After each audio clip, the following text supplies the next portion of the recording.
11 مہینوں کے بعد سپریم کورٹ نے جسٹس قاضی فائز عیسیٰ کے خلاف حکومتی ریفرنس کو کالعدم قرار دے دیا ہے، مگر معاملہ ابھی مکمل طور پر ختم نہیں ہوا ہے، کیونکہ سپریم کورٹ کے 7 ججز نے جسٹس قاضی فائز عیسیٰ کی اہلیہ اور بچوں کی جائیدادوں کا معاملہ FBI کو بھیج دیا ہے اور اسے تحقیقات کا حکم دیا ہے۔ ساتھ ہی FBI کو وقت کا پابند بھی کیا گیا ہے۔ FBI کی تحقیقات کا جائزہ سپریم جوڈیشل کاؤنسل لے گی اور جائزہ لینے کے بعد فیصلہ کرے گی۔ سپریم کورٹ کے 10 رکنی بینچ نے آج کیس کی آخری سماعت کی۔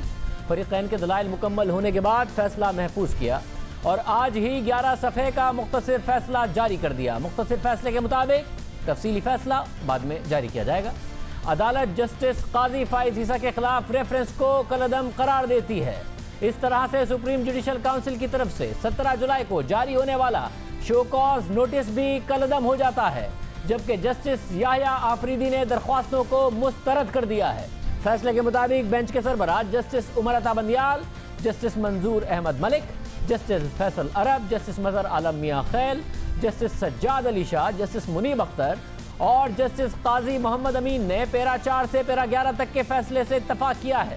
3 ججز نے اختلاف کیا ہے اور اضافی نوٹ لکھا ہے، مگر 7 ججز کے فیصلے کے مطابق عدالتی حکم کے 7 دن کے اندر FBI کے commissioner inland revenue income tax ordinance 2001 کے تحت نوٹس جاری کریں گے۔ یہ نوٹس درخواست گزار یعنی جسٹس قاضی فائز عیسیٰ کی اہلیہ اور بچوں کو جاری کیا جائے گا اور ان سے لنڈن کی تینوں جائیدادوں کے بارے میں الگ الگ وضاحت لی جائے گی۔ ان لینڈ ریونیو کمشنر خود وضاحت طلب کریں گے۔ سپریم کورٹ کے فیصلے کے مطابق اس سے پہلے ان جائیدادوں کے حوالے سے کوئی نوٹس جاری ہوا ہے یا کوئی کارروائی کی گئی ہے تو وہ کالعدم سمجھی جائے گی۔ سپریم کورٹ نے اپنے فیصلے میں مزید لکھا کہ نوٹس درخواست گزار کے اسلام آباد کے گھر پر بھیجا جائے گا۔ فریقین نوٹسز کے جواب کے ساتھ متعلقہ ریکارڈ بھی بھجوائیں گے جو وہ مناسب سمجھیں۔ اگر کوئی بیرون ملک ہوگا تو اس کی ذمہ داری ہوگی کہ وہ وقت پر جواب دے اور کمشنر کے سامنے اس کی حاضری بیرون ملک ہونے کی وجہ سے تاخیر کا شکار نہیں ہوگی۔ سپریم کورٹ نے اپنے فیصلے میں مزید لکھا کہ نوٹس کا جو جواب آئے گا اس کے بعد کمشنر ان افراد کو اپنا موقف پیش کرنے کا موقع دے گا۔ صفائی کا موقع دینے کے بعد کمشنر آرڈر جاری کرے گا۔ فریقین ذاتی طور پر یا اپنے نمائندے اور وکیل کے ذریعے اپنی صفائی پیش کریں گے۔ سپریم کورٹ کے مطابق نوٹس جاری ہونے کے 60 دن میں کمشنر کو کارروائی مکمل کرنا ہوگی اور 75 دنوں میں آرڈر جاری کرنا ہوگا۔ اس میں کوئی توسیع یا تاخیر نہیں ہوگی۔ کمشنر کی طرف سے آرڈر جاری ہونے کے 7 دن میں چیئرمین FBI اپنے دستخط کے ساتھ رپورٹ سپریم جوڈیشل کاؤنسل کے سامنے پیش کریں گے۔ اس میں کارروائی کی تفصیلات بھی شامل ہوں گی۔ کاؤنسل کے سیکرٹری چیئرمین FBI کی رپورٹ کو سپریم جوڈیشل کاؤنسل کے چیئرمین جو چیف جسٹس ہیں انہیں پیش کریں گے اور چیف جسٹس اس رپورٹ کا جائزہ لینے کے بعد دیکھیں گے کہ آرٹیکل 209 کے تحت کوئی ایکشن ضروری ہوا تو وہ از خود کوئی ایکشن لے سکیں گے۔ عدالتی فیصلے کے مطابق اگر 100 دنوں میں چیئرمین FBI کی طرف سے رپورٹ سپریم جوڈیشل کاؤنسل کے سیکرٹری کو نہیں ملتی تو وہ کاؤنسل کے چیئرمین کو آگاہ کریں گے اور پھر ان کی ہدایت کے بعد چیئرمین FBI سے پوچھیں گے کہ اب تک رپورٹ موصول کیوں نہیں ہوئی۔ اگر چیئرمین FBI کی طرف سے کوئی جواب نہیں ملتا یا پھر جواب ملتا ہے مگر اس میں رپورٹ نہیں ہوتی تو کاؤنسل کے سیکرٹری یہ معاملہ سپریم جوڈیشل کاؤنسل کے چیئرمین کے نوٹس میں لائیں گے اور وہ یہ معاملہ سپریم جوڈیشل کاؤنسل کے سامنے رکھنے کی ہدایت دے سکتے ہیں اور سپریم جوڈیشل کاؤنسل اس کا جائزہ لے گی۔ اگر کسی مرحلے پر چیئرمین FBI کی طرف سے کوئی رپورٹ پیش ہوتی ہے تو پھر سپریم جوڈیشل کاؤنسل اسے دیکھے گی۔ شک دور کرنے کے لیے یہ واضح کیا جاتا ہے کہ 2 الگ الگ کارروائیاں ہونی ہیں۔ ایک انکم ٹیکس آرڈیننس 2001 کے تحت ہوگی جبکہ دوسری کارروائی سپریم جوڈیشل کاؤنسل میں ہوگی۔ ان دونوں کارروائیوں کا آپس میں کوئی تعلق نہیں ہوگا۔ اس عدالتی فیصلے کا ٹیکس کی کارروائی پر کوئی اثر نہیں ہوگا اور فریقین کو اپیل کا حق حاصل ہوگا اور اس اپیل کو میرٹ پر سنا جائے گا۔ اسی طرح اگر سپریم جوڈیشل کاؤنسل کوئی کارروائی کر رہی ہوگی تو اس کا اثر اپیل پر نہیں پڑے گا۔ اس فیصلے کے حوالے سے یہ بات اہم ہے کہ عدالت نے FBI کو وقت کا پابند کیا ہے۔ عدالت کی طرف سے معاملہ FBI کو بھیجنے کی پیشکش کی گئی تھی جو حکومتی وکیل نے وزیر اعظم سے مشاورت کے بعد قبول کر لی تھی، مگر ساتھ ہی فروغ نسیم نے کہا تھا کہ عدالت FBI کو وقت کا پابند کرے۔ اب عدالت نے معاملہ FBR کو بھجوا دیا ہے اور FBR کو وقت کا پابند بھی کر دیا ہے. 75 دن میں آرڈر جاری کرنے کا پابند کر دیا گیا ہے.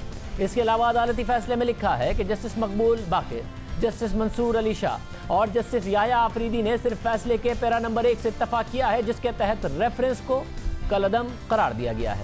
اس فیصلے سے ان تینوں ججز نے اتفاق کیا ہے، مگر فیصلے کے پیرا 4 سے لے کر پیرا 11 تک اتفاق نہیں کیا اور اپنا الگ فیصلہ لکھا ہے.